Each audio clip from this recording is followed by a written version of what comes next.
Did you know that city council meetings are open for the public? About half and half again, at 42% saying yes and 58% saying no. Have you ever attended a city council meeting with the majority saying no at 91%? Can I give a quick plug for ICON and the program? Just a 1 minute here. Was that it? No. So our youth internship program, we started 3 years ago. It's a partnership with Cumberland County Schools and PwC and also Workforce Development. In our first year, we had about 13 kids. In year 2, 23, and this year we're close to 40. It is sponsored by our city council. They have made a commitment last fiscal year of $25,000.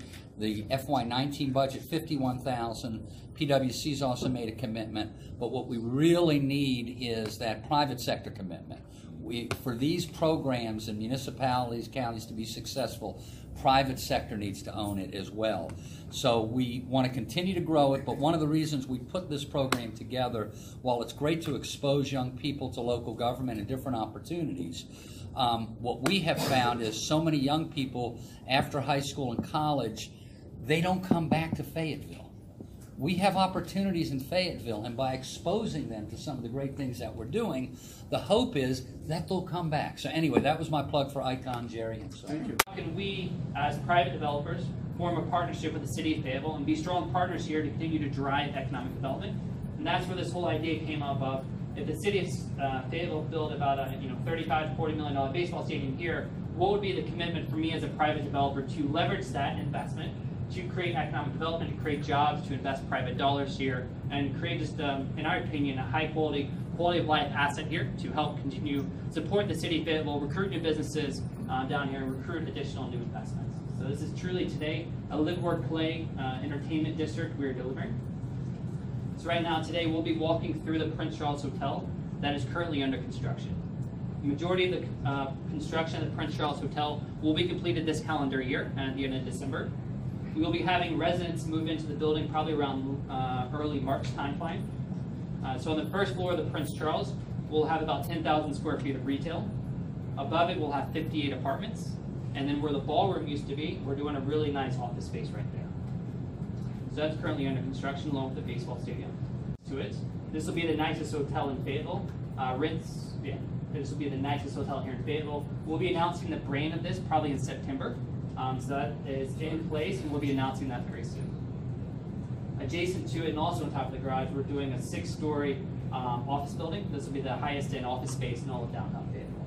What's really cool is you can't see in this rendering, but there'll be a pool, outdoor pool between these two structures that'll be overlooking Hay Street. So we're just super excited about the product we'll be delivering here.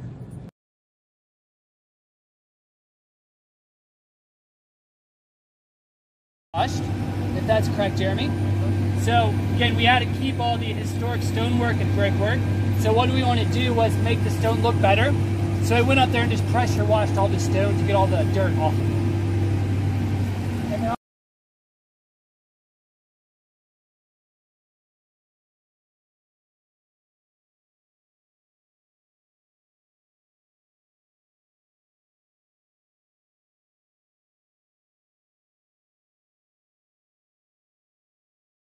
coming through, and you'll have a residential unit in the corner, and then the 1940s will stay the same as it is on the upper floors. So that is a change coming through that drawings should be submitted next week for the review. Are you gonna have like a gift shop here? There could potentially be, again, we're looking for 4 great entrepreneurs to fill some commercial spaces. You guys all want the floors right where you're between your feet? Yeah, so what I was actually talking about structure. And the floors go with that. So one thing, and we'll walk over to the 40s wing. I do want to come up the stairs here because the fireproofing is happening on that side, so I don't want to walk up that set of stairs for the next floor. But if you look up, what you see is, and it's better to come back here, and you look right up right here, this is an older method of construction that the tile that you see is a terracotta tile. So what you have is you have a terracotta tile and then the slab on top of it. So part of the fireproofing was going back, looking at any fireproofing data that shows the rating of the floor, and we coordinated with the special inspections group, we coordinated with the fireproofing that we're leveraging, and presented to Fayetteville the approach to make sure they agreed, accepted that we were actually protecting the building, adequately protecting the building. The other thing, you've got a lot of construction these days, you'll see bolts, not the old rivets, so you can tell that it is an older installed structure. We did come through and basically did a grind of the entire floor from top to bottom to get back to a smooth finish. We also added some steel where you can see some evidence of, like on the word, evidence of where it was compromised, where the system was compromised to add support. Sorry about that, guys. To add support to ensure that we've got safely supported. Seeing that the structure system was compromised and you had exposed rebar. Everywhere that is, you'll see an angle that we put in, grouted, and that is also has created an extra. Here's where the 1940s and the 1920s sides of the building connected. Very interesting.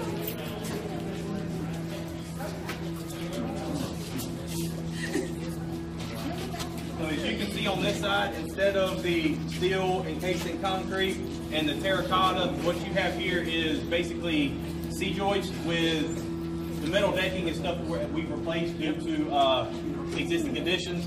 But this is actually a metal lad system with anywhere from 2 to 2.5 to 3 inches of concrete on that metal lad, which doesn't give you very much protection from a fire standpoint. So on this side, on the 20 side, we're patching where the concrete was and spraying the new and the columns. This side, we're spraying 100%. We've got to cover the floor as well as the steel support to build that separation from floor to floor. Nothing to do with the actual safety of the building, but for energy conservation regulations. So there's probably going to be some things in here that weren't included in the form. So you've got different R values is what they call it for insulation for the ratings that are required along the exterior. Like, so just like the penthouse was a big open ballroom. I believe there was a comment or a desire at one point to maybe make that a penthouse apartment, and I believe historical basically said it's got to keep a similar function, similar square footage and layout that it had from the start, and Jordan could probably answer that a lot better than me. Yeah, so there are two key agencies you have to get approvals from to do a historic house part renovation. One's the State Historic Preservation Office in Raleigh, and the other is the National Park Service up in DC. But then, of course, a couple of key components they look at are the exterior facade. They want to make sure you don't change the exterior character of a building. So typically you have to reuse the windows as we're doing here.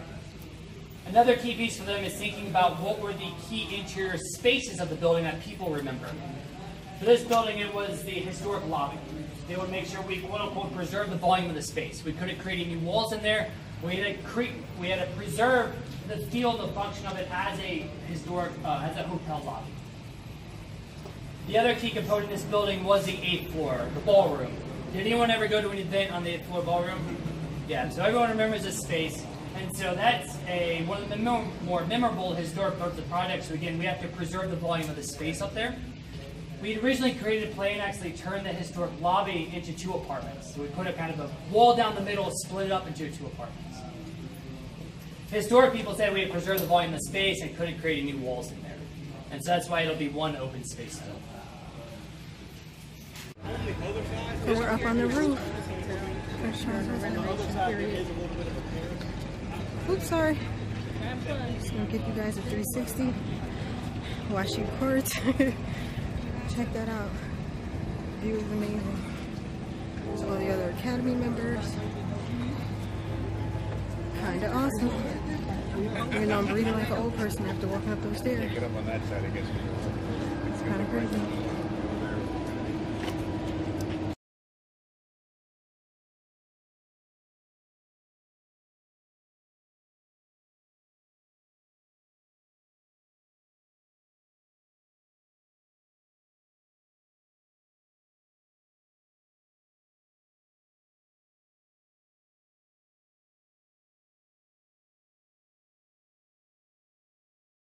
Out of y'all's way. So he just said home plate is going to be right over his edge with that piece of orange. If I can have you listening to me, you can keep taking photos or whatever you want to do, do not go on that platform. Stay within the area that's roped off, but enjoy what may be your only time up here for the next couple minutes, okay? So this was the ballroom, and they're actually going to make it into a huge office space so that they can stay within the parameters of the historical preservation requirements.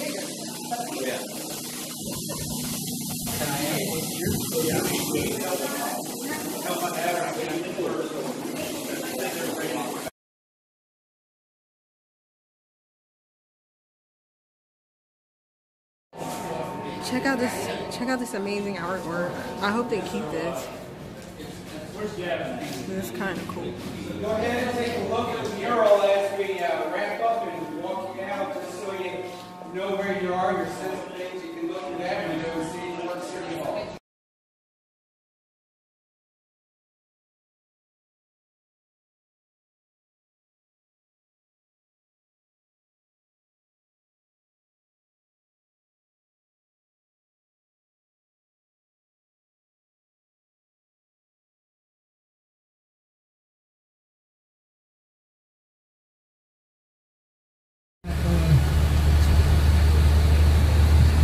Just a minute. The Hay Street United Methodist Church, which we just passed, and I was looking for it. I was going to point it out. But the primary focus of the recreation department at that time was to provide recreation activities for our soldiers. So we're going to fast forward about 30 years, and that's when the Cumberland County Parks and Recreation Department was formed, which was back in 1972. We'll be headed to Arnett Park shortly. Arnett Park is named after the first director for Cumberland County Parks and Recreation, and that was Elmer Arnett. So there's a little bit of history on the county side, and then the two of the departments joined together. We consolidated services in 2004. So we've been together now for about 15 years, and what we like to think is that we took the best of both departments and combine them together to have what we have now. And actually one of our slogans that you'll see anytime you're at one of the recreation centers on the church is better than ever. And that's kind of the way we look at our department now. We've come a long way. We're real proud of the staff that we have. We've got a very professional team, and some of the things that they do are just short of miracles. I'm really impressed with the work that our staff provides. So, the mission of the Fayetteville Cumberland Parks and Recreation Department is quite simple. We provide quality and affordable parks and recreation facilities for programs for youth, special populations, adults, all throughout not only the city, but also the entire county region.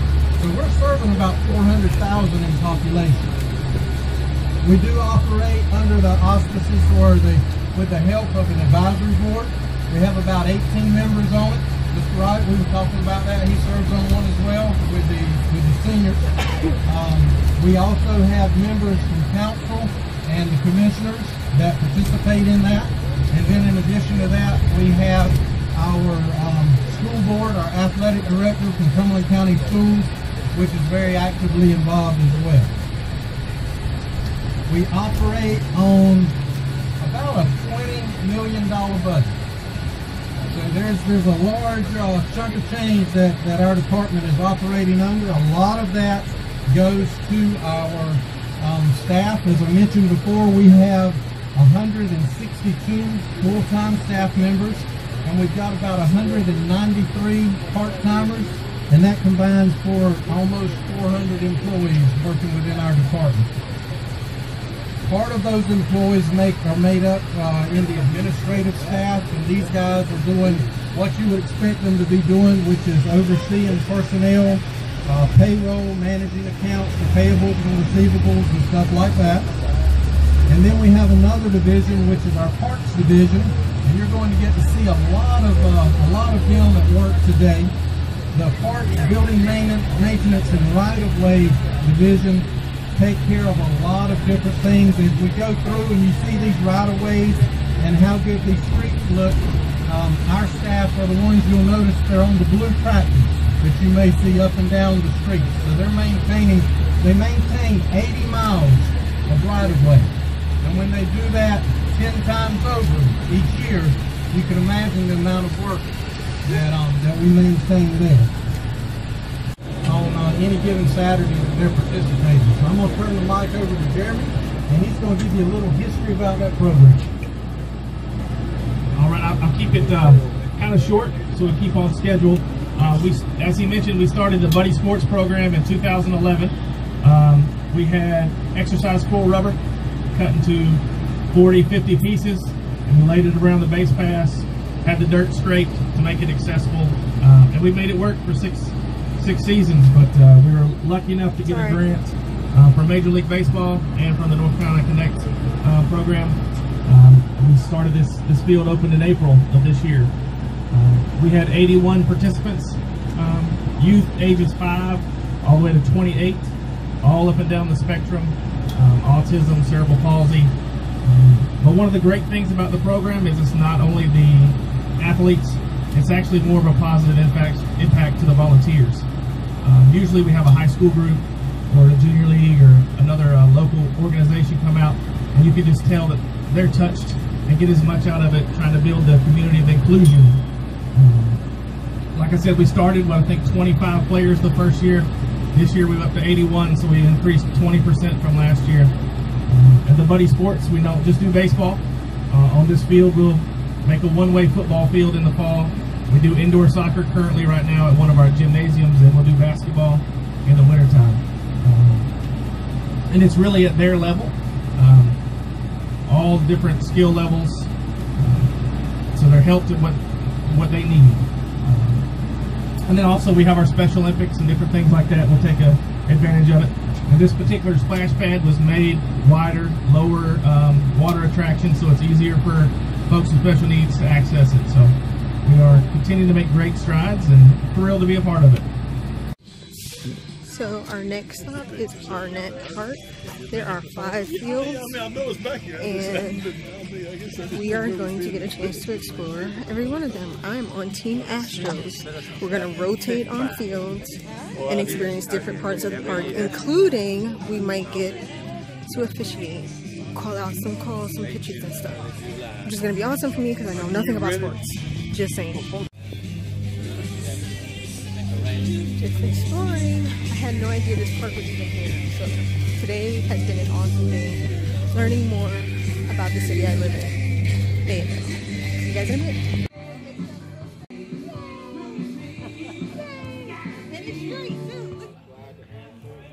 So now we're on the field 2.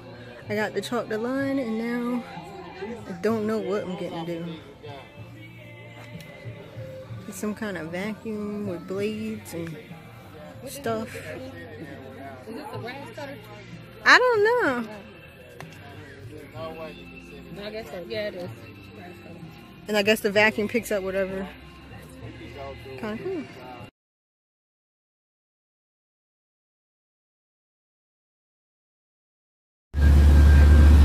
Watching them make a turn. That's the vacuum sweeper. I'm guessing he picks up the grass. And then that's the other thing.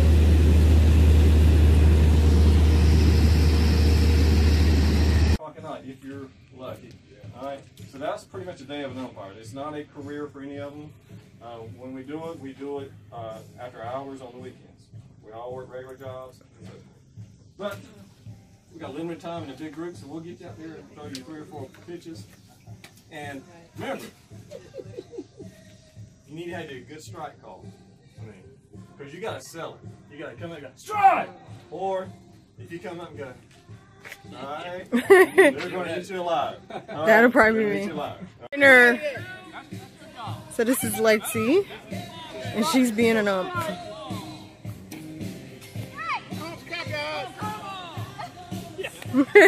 And they're giving her a hard time on purpose.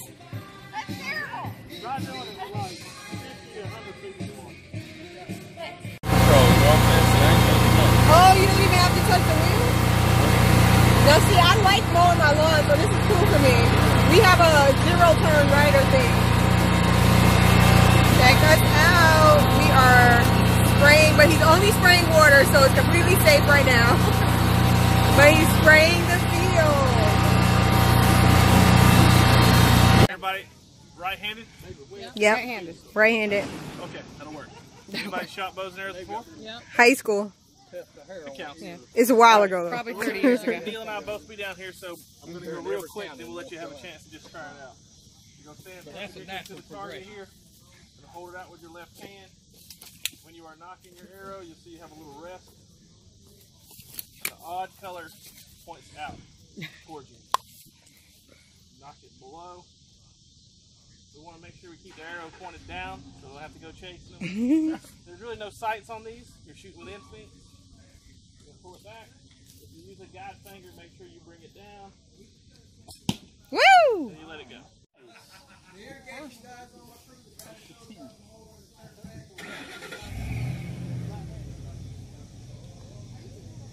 That bullseye is pretty rare.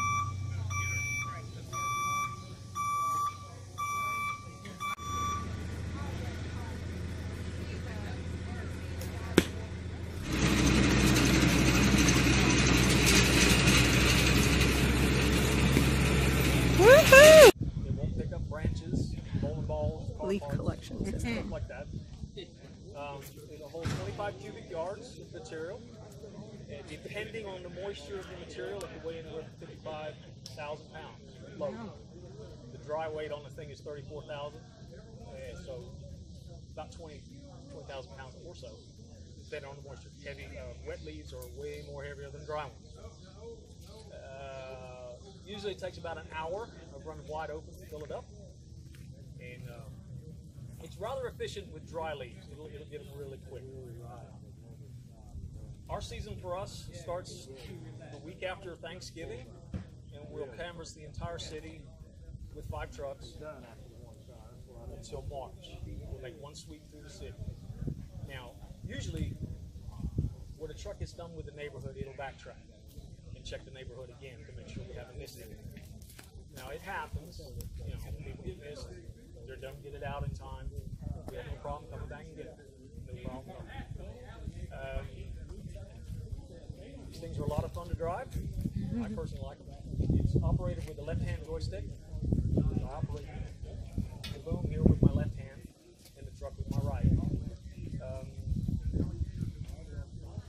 Water meter covers. By the time we see them, it's too late. It'll suck up a water meter cover quick. It really will. There's a lot of power that goes into these things. If I emergency shut down, it'll take it a good minute for the impeller to stop. It's just going that